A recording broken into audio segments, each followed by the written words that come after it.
Do you remember where you were in 2012? I do. I was on this site for the Oculus Kickstarter. I was ready to say, shut up and take my money.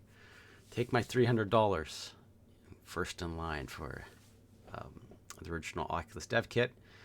But as I read up, I realized it was literally dev kit. There was no industry support for these VR headsets. I'd have to write my own code or pay for someone to do it. So I didn't bother. And so that's where we started. And here's where we ended up. So here's the Quest 2. I've got some more accessories for it. I've got a nice silicone cover for it, easy to clean. This new ratcheting headset, so that doesn't matter what size of head. I can adapt it. It's comfortable, and it's got Velcro padding, and that can be taken off, be cleaned. So I was so close, good to go. There's of course been the technical issues that still haven't been resolved, but there's also the terms of service issues. This, according to Facebook's terms of service, I cannot use this.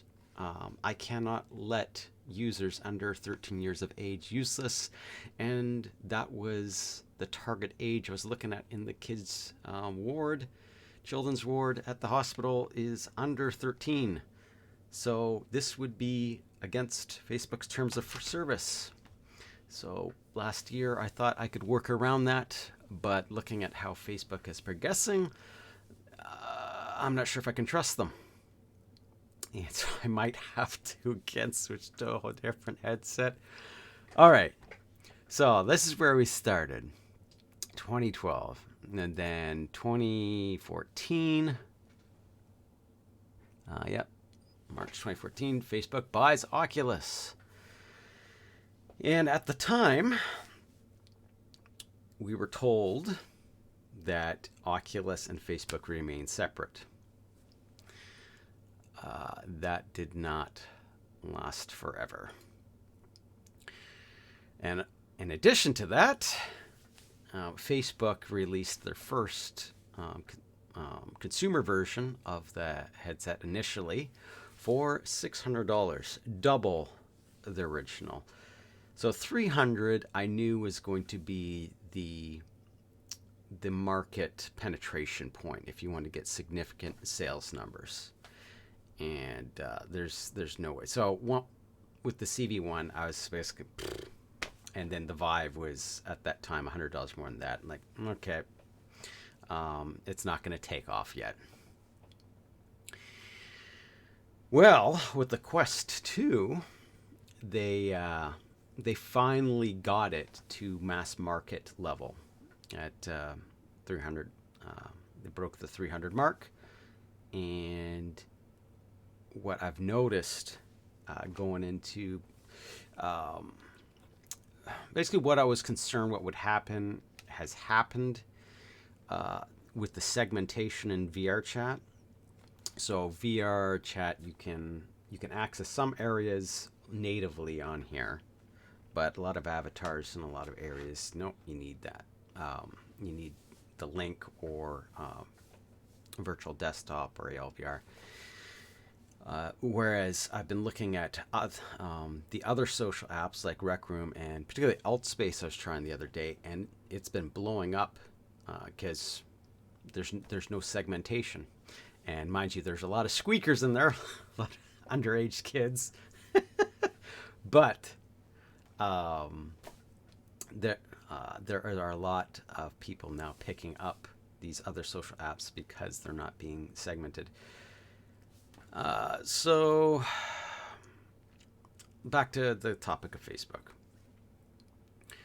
So when we were told at the debut of the Quest 2 that they would be going back on their previous promise that you would now require a Facebook account in order to access your Oculus 2. And people's fears were confirmed that that those services are now tied. So if you were to cancel your Facebook, you're going to lose your purchases. So, thing is, how strictly are they going to apply their terms of service? Because, 13 years of older, are they going to kick people off, or for other reasons of violating? Well, that's exactly what happened that very first week upon release. Facebook banning Oculus users who simultaneously use more than one VR headset linked to the same social account, network account. This violates Facebook's terms of service. In other words, you're risking a ban if you buy a couple of Oculus Quest 2s for the family and don't want to set up different accounts to let people play at the same time. Heresy that you'd want your 12-year-old to play. So it's clear that Facebook is willing to enforce their terms of service in a very authoritarian manner. But they've been on a warpath. So Instagram, their terms of service has basically said, if I could summarize, your phone is now our phone. Give us access to your phone. Your camera is our camera.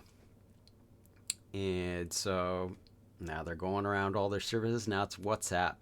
So that was in December. Now here in January. Oh, is it loading up? Yeah, there we go. WhatsApp forces use. I just got the notification. My family's been communicating mostly through WhatsApp. We're probably going to have to switch over to Telegram now because, this is frankly unacceptable. Basically our way or the highway. Accept or shut it down, otherwise we're still going to have access. Or actually, I think they said it'll just force you off, or you can't use it when that day comes in February. And then, of course, this week bans Trump because of, what's been going on this past week. So this basically brings me to a tough decision. How am I going to proceed with this VR project I want to do in the hospital? And so at this point, I'm not sure if I can, in good conscience, deploy it with this, at least in an official manner. So it wouldn't be through the nonprofit. I might just be individuals that I know that are already there, and there won't be anything official about it. No media coverage, anything like that, which is a bummer. I was hoping for a win-win across, win for those providing the content, win for the kids, win for the parents, win for the hospital, win for all the companies involved. But Facebook cooked their goose. So that's where it stands right now. I will try to continue supporting what I can in the YouTube comments. I know a number of you had support questions. There is a particular driver you want if you have an Nvidia card. It's the May 2020 driver, so that means if you got a 3000 series, you're out of luck. But most of you were not able to get that anyway. That will give you the best VR performance, and so I will mention the article in the description down below. That's basically the only update I have to troubleshooting measures in the previous videos. So thanks for tuning in, and I'll catch you guys in the next one.